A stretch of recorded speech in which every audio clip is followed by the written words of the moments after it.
You must be thinking that IIT Kanpur means big accelerators and all those.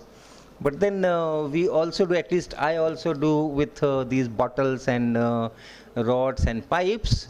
So this is just a glimpse. And these things we had worked out last 2-3 days. Not that we have generated many new things, but what to present here that we had done in last 2-3 days. And let me introduce 3 of my teammates. And Ranjit, can you come? Yes, sir. This is Ranjit, our Shiksha Sopan volunteer and science cell in charge. He has just finished BCA and he has joined MBA.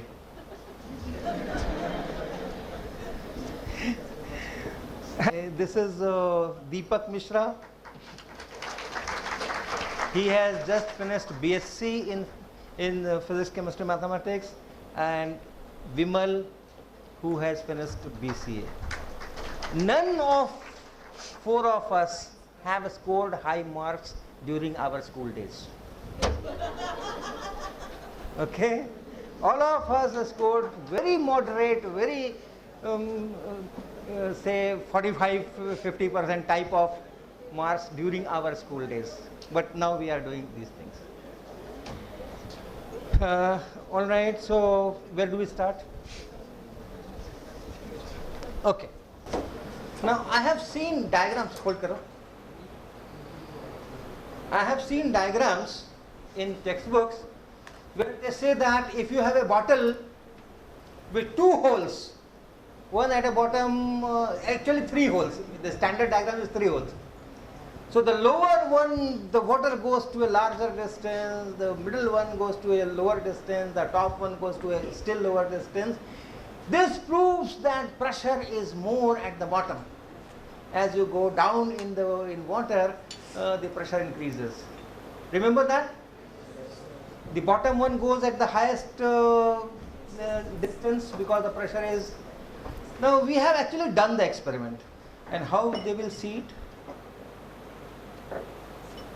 How they will see it?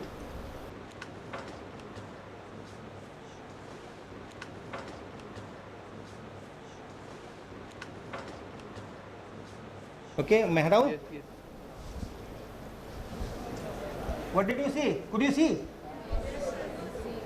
Which one was going at a larger distance? Upper one, not the lower one. So the pressure decreases as you go down. Once again, repeat. भर दो इसको फिर से भैया.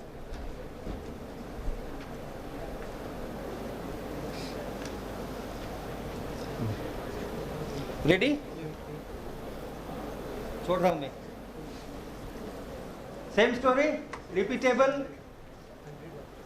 So the stream from the upper hole is going to a larger distance when it falls in this plastic box, and that from the lower hole it doesn't cover that much of distance. What does that mean? So this is one problem of our textbooks. They give activity, but the author does not do that activity. Since though they know that pressure is more at the bottom, from their known physics they will conclude that it has to go for a larger distance, and they will write, and to the student they will address, they will order. Take a bottle, make holes. The author has not taken a bottle. The author has not made holes.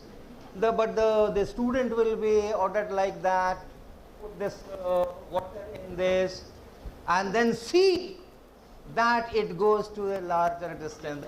The bottom goes to a larger distance. This proves that blah blah blah. But it doesn't go like this. Okay? What is happening? The lower one is not getting time. This bottom surface is so close, height is so less, and horizontal velocity does not affect this vertical motion, so that height has to be half gt square only, and if this height is small, this fellow is not getting time. It has larger velocity, larger speed, but it's not getting time to run. You stop it very early, whereas the upper one takes a lot of time to fall that distance, and even though its velocity is smaller, because it is getting more time to travel in the horizontal direction, it's going to a larger distance. And we can raise the height. Sure. The textbook doesn't say that. The textbook doesn't say. It says put it on a table. Put the bottle on a table. So the water will only fall on the table. Nowhere else. All right. Okay, this is an instrument we designed for our National Experimental Skill Test. Many of you must have participated also. NEST, National Experimental Skill Test, recently. And this is an instrument with which you can do your Boyle's law experiment, or you can measure atmospheric pressure. Okay, atmospheric pressure is measured by barometer. So we have designed our own barometer, and in this barometer we have this syringe. इसका duplicate copy है. We have taken this injection syringe, and instead of that needle, we have put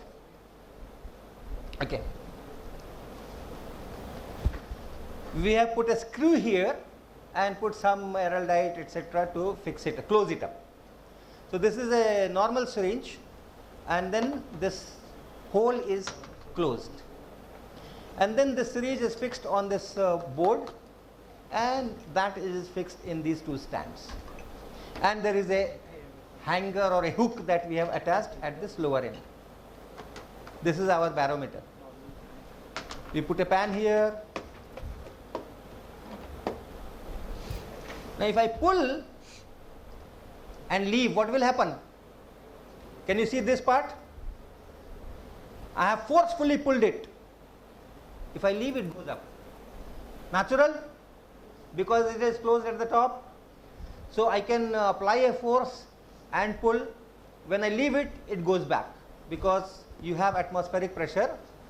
So this cap is being pushed up by the atmosphere, and from inside the pressure becomes very low because of expansion. There is little air left here.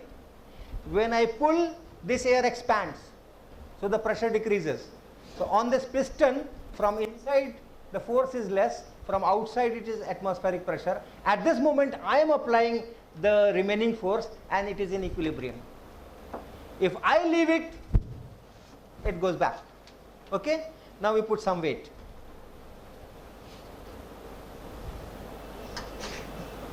This is a half kg. Pull it and leave. It goes back. Now the force on the piston, from inside you have pressure into area, from outside you have atmospheric pressure into area, plus this half kg which is going down. So it is helping this inside air, but the help is not sufficient. So when I push it, when I pull it and leave, it just goes back. Put one more half kg and see what happens.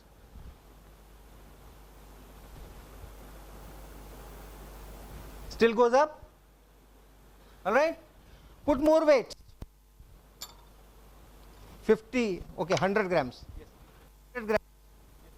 Now it is 1100 grams. See what is happening? It's going but slowly.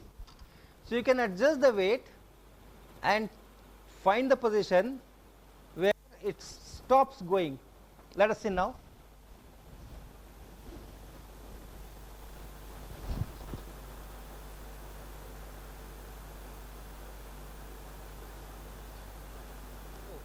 So the atmospheric pressure is being balanced by whatever weight you put here, where you can, it just stays there. It should just stay there. You can do finer adjustment. Even if it is going very slowly, you can put 10 more grams and so on. So now you know what is that force due to atmospheric pressure, and then you can calculate the area, inner area of this piston, divide it, that is the atmospheric pressure. Okay? Of course, we have to do it quantitatively. If you want to do, you have to do more careful things. You have some friction, so you have to do 2-3 times and see minimum, maximum, and so on and so forth. What we have gotten with this instrument is atmospheric pressure within some 7-8%, less than 10%. So for some 0.8, 0.93, 0.94 into 10 power 5 newtons per meter square. You can design some such things. This is another aspect. Instrumentation, make in India. Right? This is a part of make in India. You design instruments for science teaching, for physics. Yes, next. हाँ.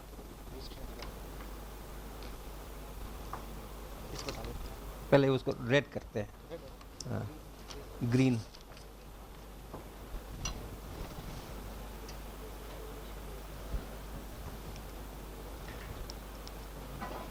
Now here is a prism, normal school prism, and here is a green light. Okay, this is a green light torch. I am passing this green light through the prism and see what happens. What do you see?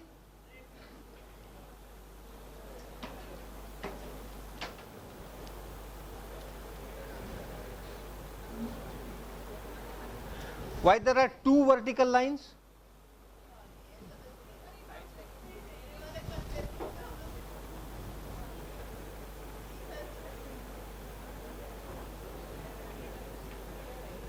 So this is your homework.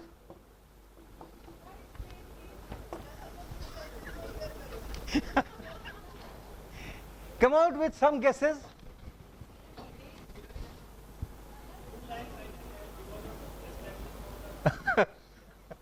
Okay, okay. 2 lines because of reflection. Yes, that is true. If you have line, then it reflects from all the surfaces and you can get multiple images depending on from where you are seeing it. But why red?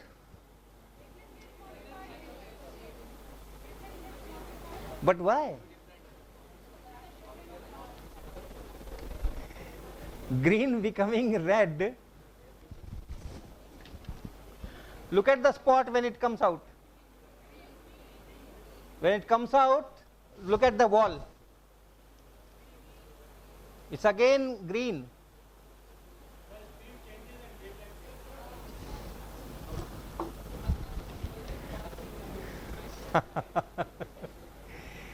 Which wavelength is less, red or green? And if it goes in a medium, wavelength decreases or increases? Wavelength changes, that is okay, but it changes from lambda to lambda divided by the refractive index. So green should become blue. This is red.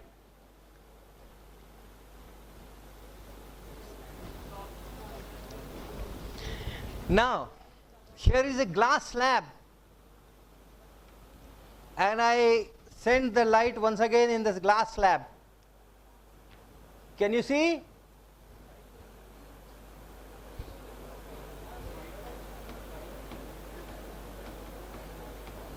This remains green, but if it is prism, it becomes red, but not through the glass.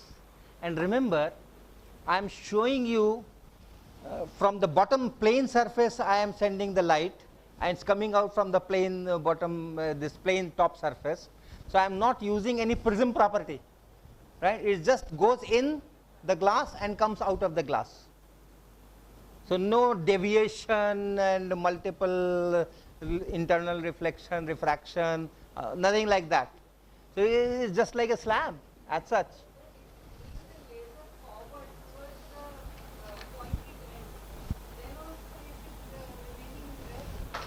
You can do it. This is the power of experiment. If you do a theory, you don't come up with newer questions or newer suggestions or newer situations. But if you do an experiment, a newer experiment is always there. Do an experiment and you will come up with a newer experiment.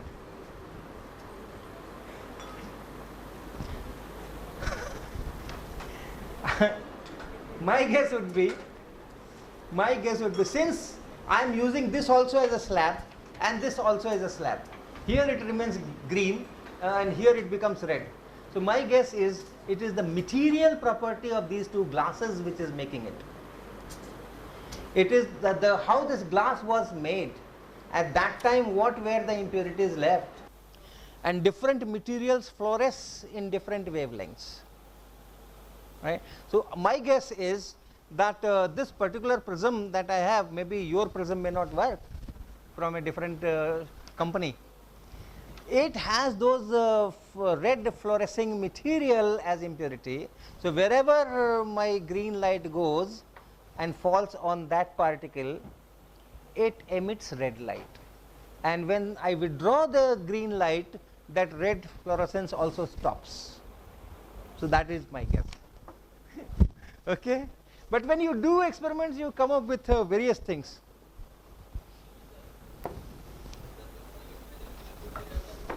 Now I am showing one more optics experiment.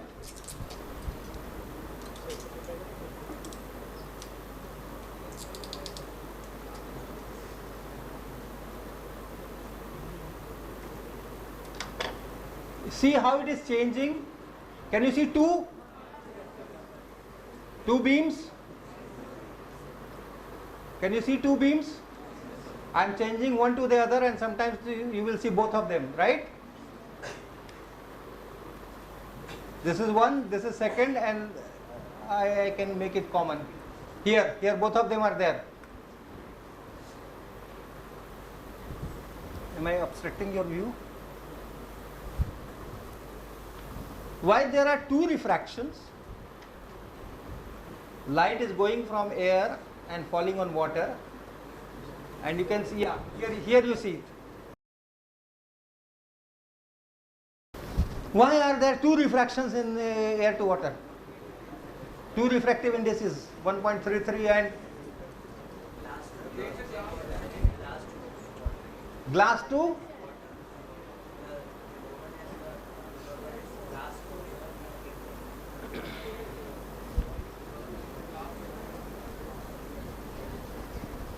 say glass does have a role, but this whole refraction is in water, not in water.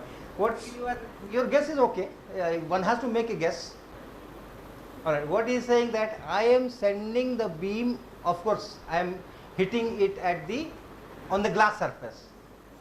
All right. So it goes directly from glass to water. It goes into glass, doesn't come out in the air above the water, and directly goes into the. That's what you are saying. That's one beam, and the second beam is the other one. Now tell me. One of the beam, the upper one, you must have seen it is curved.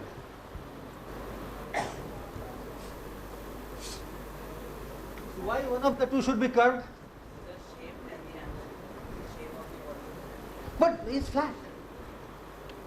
That is why we take this Dettol bottle, not to advertise the Dettol company, but because this surface is flat. It's not round bottle. Okay. Now the clue here is surface tension. Because of surface tension, when water comes in contact with glass, it rises and you get a curved surface. I am making the laser fall partly on that curved surface and partly on this flat surface. So that flat surface is giving me a well-defined beam, and that curved surface and the curvature is changing. And the laser, whatever width is there, so part of it is falling on one portion of the curve, part of it is falling on the other portion of the curve, and so on. So that is giving you that second curved beam. Okay?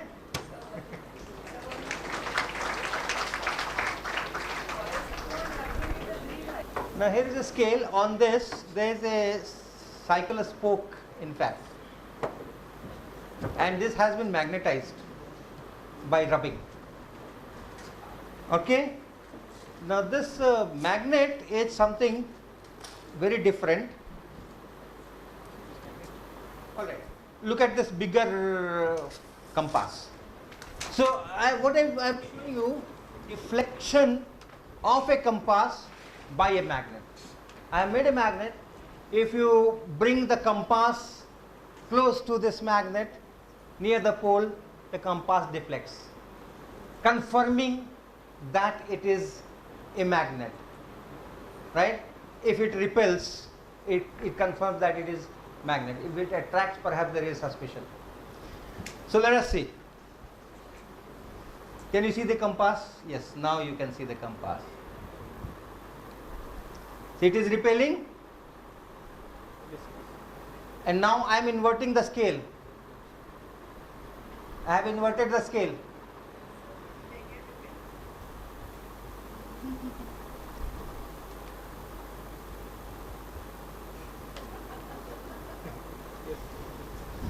So I have a magnet where both the poles are repelling the compass, same end of the compass.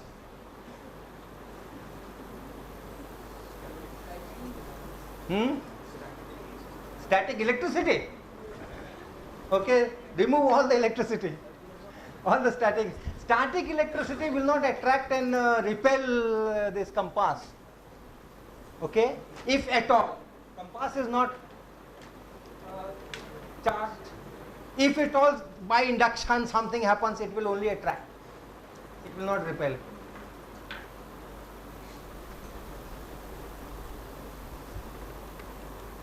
Repulsion, the other end of the magnet, again repulsion.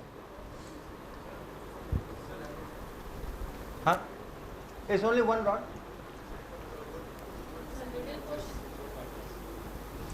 Ah, okay. Okay, fine.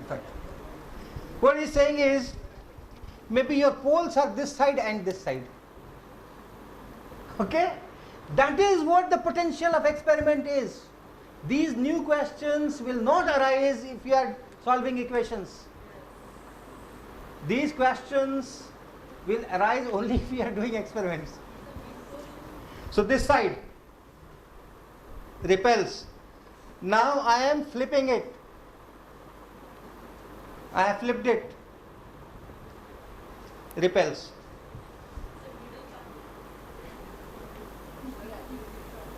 It is 3-pole magnet. Huh? It's a cycle spoke. By rubbing we have made the magnet. Nothing inside. It's just a cycle spoke put on a scale, plastic scale. Okay? It's just a cycle spoke put on this plastic scale. And we have rubbed this with a magnet. That is all we have done. वो fix कैसे किया है वो उससे पूछना. Fix कर दिया है इसको. नहीं ये तो ऐसे यहाँ पे छेद कर दिया.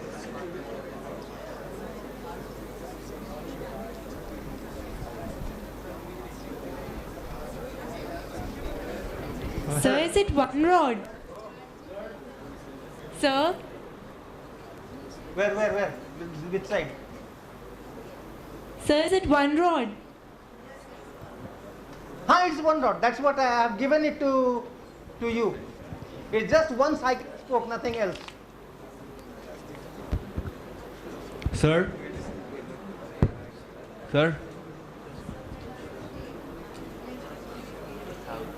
I'll do that. I'll do that.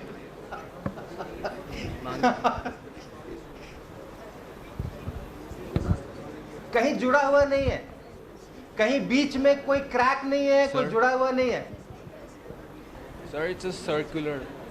It's circular. It's a cylindrical, sir. So the poles are not at the ends and... Where are they? Poles are not at the end, but the end is repelling it. Sir, I mean, sir, poles are at the end, but actual poles are on the end, sir. Sir, Huh? in a circular man. Okay, yet more suggestions. I should not take the magnet this way, I should take the magnet vertically. Let's do that. You have all the freedom to do whatever you like. You cannot do that in any part. So I am bringing it vertically. What will happen? Yes, look at it. Repelling. Repelling. Huh? What about the center? People are curious. What about the center? Let us see. That's what I was saying. Indeed, it is a three-pole magnet. Indeed, it is a three-pole magnet. You have poles at the end and you have pole at the middle. It's not a combination of two magnets. It's one single cycle spoke. But we have rubbed it with the magnet to make it a three-pole magnet. So all magnets necessarily do not have two poles. Yes.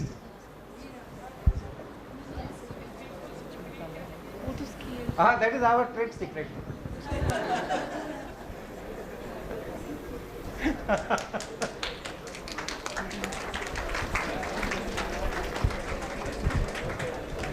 Actually, the idea was very simple. We looked in the textbooks and they say how to make the magnet by rubbing. They say that take a magnet, put it on one side, north pole, say north pole in contact with your rod to be magnetized, rub it to the other end, remove it and bring it back. So what it is doing, it is dragging the south pole. Okay, so you put your north pole here and then you rub it and then remove it. So it is dragging, you are dragging the south poles there. Again you do it several times and lots of south poles are collected here and the north poles are, they remain here.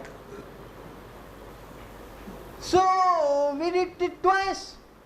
Start with the middle, drag it to the end and again start from the middle, drag it to this end. Or take two magnets in two hands, both north poles down and then drag it and bring it. So we have dragged all the south poles at the two ends, all the north poles are there, so simple.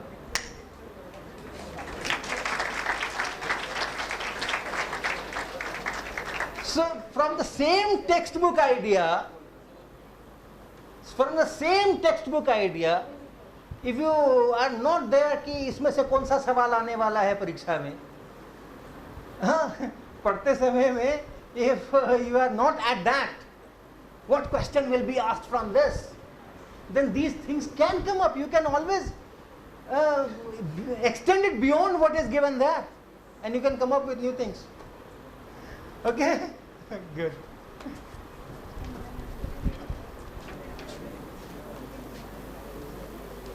Now some fun items. Very carefully you have to focus. I have a small magnet in my hand and the flat surface that you are seeing is one pole of it. Other flat surface on the other side is other pole. Normal magnet, not three pole. And then there is a ball bearing and I put the ball bearing. Where is it staying? At the center. Okay? If I push it towards side,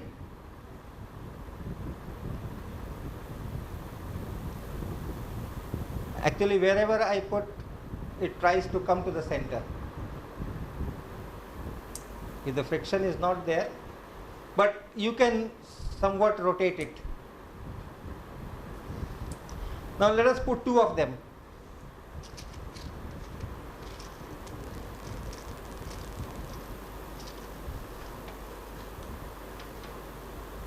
And now try to put it at the center.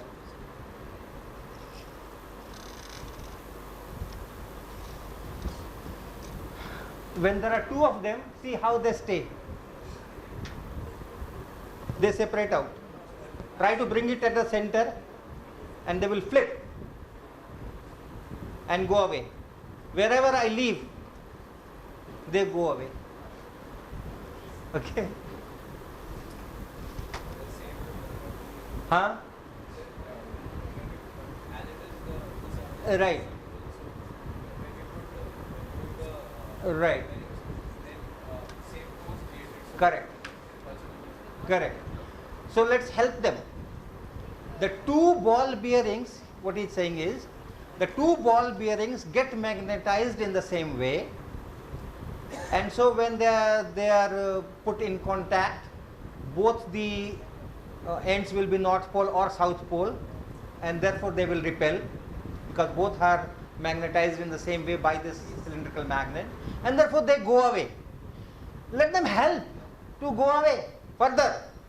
Let me try to put one at the end and another at the other end. Come to this end?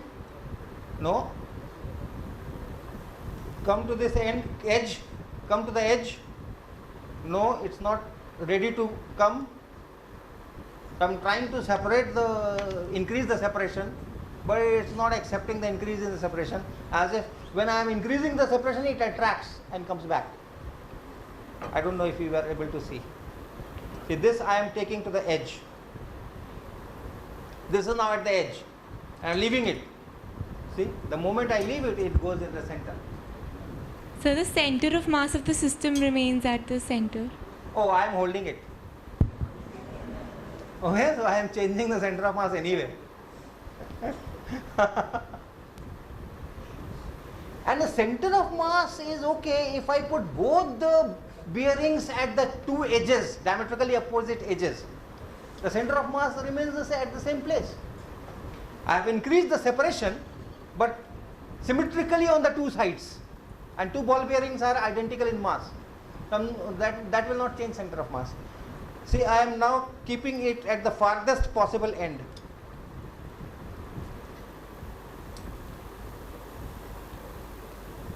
You won't be able to see on the screen, but I am trying to put it at the diametrically opposite points of this disc and leave it.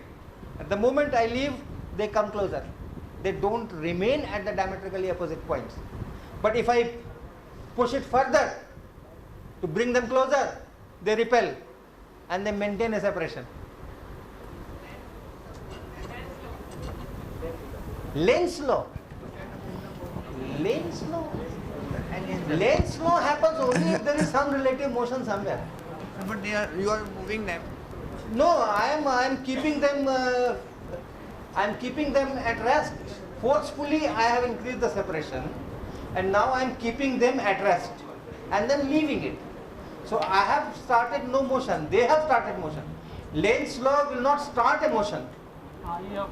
Lenz's law will not start a motion. And Lenz's law is very lazy. It will not start a motion. If there is a motion, it will stop.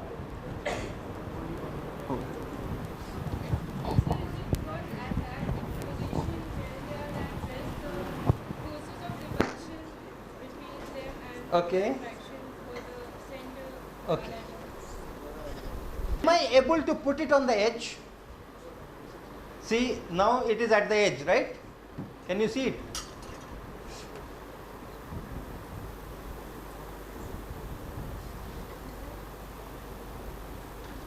You won't see the face of the magnet because my finger is there. I am forcefully, I have to put this finger, otherwise it won't remain at the edge. I remove the finger and see this ball bearing will go towards the center. It came to the center. The single ball bearing. Again I am putting it at the edge and leaving it, and it comes towards the center. So the magnet is producing its own field, okay, and the center is nearly uniform. Near the edges it diverges. You have a flat surface, flat pole, so near the middle it is nearly uniform, the lines will go like this, but at the edges the lines will go like this. So you have non-uniform fields. When you have non-uniform fields, then there is a force, and force is towards the stronger field side. So when you are in the middle region, perhaps you can put it here and there 1 millimeter this side or that side. But when it is at the edge, highly non-uniform field, that field pushes it back. Okay, so the magnetic field is applying a force to take it towards the center, and the two ball bearings are repelling each other to increase the separation, and the competition between the two and a certain separation closer, not at the edge, somewhat inside, this will be balanced. The magnetic field is trying to pull it towards the center, both the bearings, and the bearings themselves are trying to go away from each other because of the same pole appearing, because of the same magnetization, and then they stay there. Alright? And you have 3 ball bearings, will it be equilateral triangle? And there are 3 ball bearings left on that side. Right. Stop. Yeah. Will it be positioning in equilateral triangle? Okay, and then? That magnet, instead of 2 ball bearings, if we put 3 ball bearings of the same size, what will be the pattern? You are still talking of that. No, not that one, the earlier one. Okay, good. Smaller one. Can you focus this? See, Dr. Mani is giving you another very good situation. 3 small ball bearings are put on the flat surface of this magnet, and see how they have positioned themselves. Equilateral. Each one tries to maintain a maximum separation from the other. Okay, symmetric case. From symmetry you can say, what else if not equilateral triangle, what else? Right?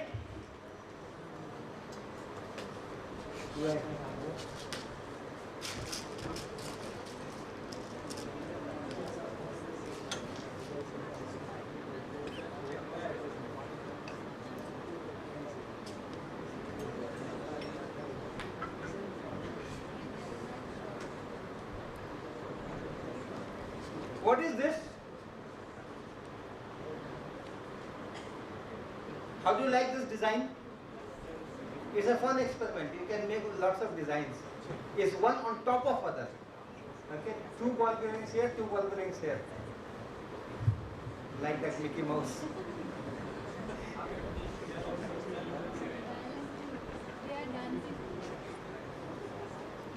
They are dancing. Okay. Dancing Mickey Mouse. They have given a name to our experiment. Thank you, sir. We don't want to stop. We want it to go on and on. But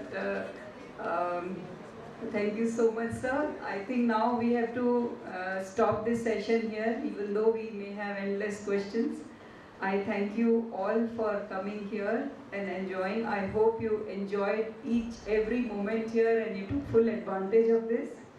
Just to put the activities of BVN-IAPT Aaveshika in perspective, BVN-IAPT Aaveshika arranges on almost all Saturdays 2-hour sessions in different schools, and we have resource persons from different schools of Delhi.